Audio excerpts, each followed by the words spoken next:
matinale d'Europe 1, 6h30, 9h. Thomas Soto. 8h52. Le débrief de la matinale, les temps forts de ce que vous avez entendu ce matin sur Europe 1. La Nation va rendre hommage tout à l'heure en fin de matinée à Xavier Jugelé. C'est ce policier abattu jeudi soir lors de l'attaque des Champs-Élysées. Laurent, l'un de ses meilleurs amis, sera présent évidemment.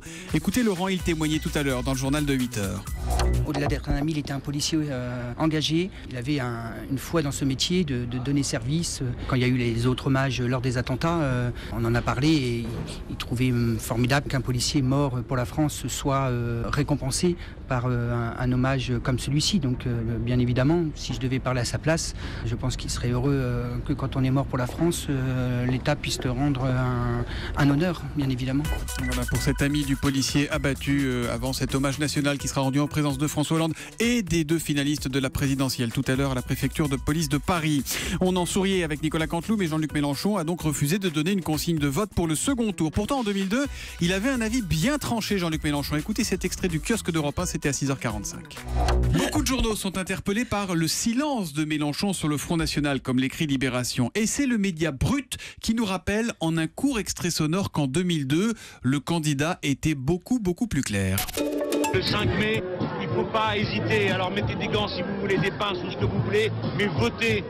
Abaisser le plus bas possible Le Pen. Voilà, ça c'était Jean-Luc Mélenchon en 2002 donc. La face cachée des candidats, c'est un nouveau rendez-vous de l'entre-deux tours dans la matinale d'Europe 1. À 8h-5, Jean-Philippe Ballas nous parlait de l'enfance d'Emmanuel Macron et de Marine Le Pen. Et il a retrouvé dans les archives d'Europe 1 un son de Pierrette. Pierrette, la mère de Marine Le Pen, c'était en 98.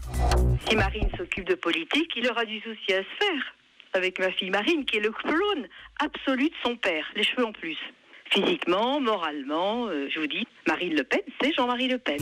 Et quand elle dit « il aura du souci à se faire », c'est bien sûr de son ex-mari Jean-Marie Le Pen que parlait Pierrette Le Pen. Louison, elle est dessinatrice, elle était dimanche soir dans le bureau du chef de l'État, le président de la République à l'Élysée, elle a vécu la soirée électorale à ses côtés. Elle a aussi accompagné François Hollande à Tulle dimanche. Écoutez, c'était à 7h45 l'interview vérité. On est passé de bureau de vote en bureau de vote, ce qui n'était pas prévu au départ.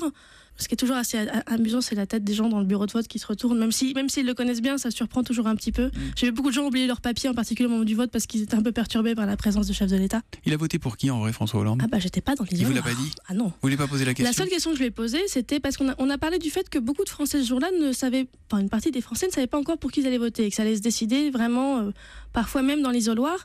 Et j'ai juste posé la question de savoir si lui il savait. Et donc il a répondu oui. Voilà, Louison, ça fait 9 mois qu'elle suit François Hollande avec son crayon et ses bandes dessinées. Et sa bande dessinée qui s'appellera Cher François sera publiée au mois de septembre aux éditions Marabout. Et puis ce soir, c'est la première demi-finale de la Coupe de France de foot. Angers affrontera Guingamp. Attention aux supporters guingampais qui sont très en forme, semble-t-il. Enfin, pas tous, c'était à 7h40. Au Guingampais, nous sommes toujours là. Les Bretons gardera la foi. Pour ces joueurs, tu donneras la voix. Au Guingampais, nous sommes toujours avec toi. Voilà pour ce supporter qu'a trouvé Jérôme Lacroix, évidemment, ce soir. Il montera un petit peu en volume, ce supporter. Voilà pour le débrief.